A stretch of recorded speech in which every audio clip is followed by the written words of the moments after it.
ನಮಸ್ಕಾರ ಎಲ್ಲರಿಗೂ, welcome back. ಇವತ್ತಿನ ವಿಡಿಯೋನಲ್ಲಿ ಬಿಗಿನರ್ಸ್ಗೆ ಬಾರ್ಬೆಲ್ ವರ್ಕೌಟ್ಸ್ ಹೆಂಗ್ ಮಾಡೋದು ಅಂತ ಹೇಳ್ಕೊಡ್ತೀನಿ, ಬನ್ನಿ. ಬಾರ್ಬೆಲ್ ನಲ್ಲಿ 3 ತರ ಬಾರ್ ಯೂಶಲಿ ಇರುತ್ತೆ. ಒಂದು ಒಲಿಂಪಿಕ್, ಒಂದು ಶೋಲ್ಡರ್, ಒಂದು ಈಸಿ ಬಾರ್. ಮೊದಲನೇದಾಗಿ ಒಲಿಂಪಿಕ್ ಬಾರ್ 20 kg ಬಾರ್ ನಲ್ಲಿ ಹೆಂಗ್ ಮಾಡೋದು ಅಂತ ಹೇಳ್ಕೊಡ್ತೀನಿ, ಬನ್ನಿ. ಫಸ್ಟ್ ವರ್ಕೌಟ್ ಬಂದು ಬ್ಯಾಕ್ ಗೆ ಡೆಡ್ ಲಿಫ್ಟ್ ಅಂತ ಹೇಳ್ತೀವಿ ಇದನ್ನ. ಶೋಲ್ಡರ್ ವಿಡ್ತ್ ಕರೆಕ್ಟ್ ಆಗಿ ಇಟ್ಕೊಂಡು, ಬ್ಯಾಕ್ ಸ್ಟ್ರೈಟ್ ಇಟ್ಕೊಂಡು, ಮಂಡಿನ ಬೆಂಡ್ ಮಾಡ್ದಿರಾ ಬರೀ ಟಾರ್ಸೋನ ಬೆಂಡ್ ಮಾಡ್ಕೊಂಡು ಅಪ್ ಅಂಡ್ ಡೌನ್ ಮೂವ್ಮೆಂಟ್ ಮಾಡ್ಕೊಬೇಕು. ನೋಡಿ, ಇಲ್ಲಿ ನೀವು ನೋಡ್ತಾ ಇದ್ದಂಗೆನೆ ಈ ತರ ಇರಬೇಕು ಮೂವ್ಮೆಂಟ್.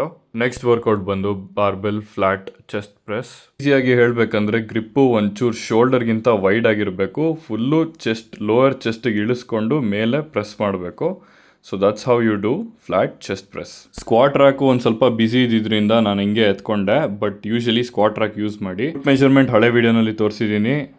ಅದೇ ಥರ ಇಟ್ಕೊಂಡು ಕೆಳಗಡೆ ಕೂತ್ಕೊಂಡು ಮೇಲೆ ದೊಡ್ಬೇಕು. ಮಂಡಿಗಿಂತ ಕೆಳಗೆ ಗ್ಲೂಟ್ಸ್ ಹೋಗ್ಬೇಕು. ಲಾರ್ಜರ್ ಮಸಲ್ಸ್ ಆಯ್ತು. ಇವಾಗ ಸ್ಮಾಲರ್ ಮಸಲ್ಸ್ಗೆ EZ ಬಾರ್ ಯೂಸ್ ಮಾಡ್ಕೊಂಡು ಬೈಸೆಪ್ ಕರ್ಲ್ಸ್ ಮಾಡ್ತೀವಿ. ಸೊ ಶೋಲ್ಡರ್ ವಿಡ್ತ್ ಎಷ್ಟಿದೆ ಅಷ್ಟೇ ಇಟ್ಕೊಂಡು you can do bicep curls. Biceps ಆದ ನಂತರ ನೆಕ್ಸ್ಟ್ ಟ್ರೈಸೆಪ್ಗೆ skull crushers with EZ bar again. ಮತ್ತೆ ಕೈನ ಕ್ಲೀನ್ ಆಗಿ ಸ್ಟ್ರೈಟ್ ಇಟ್ಕೊಂಡು ಬೆಂಡ್ ಮಾಡಿದಿರ ಎಲ್ಬೋಸ್ನ ಈ ತರ ಇನ್ವರ್ಟ್ ಮಾಡ್ಕೊಬೇಕು. And then you have to drop it to your skull and push it up again.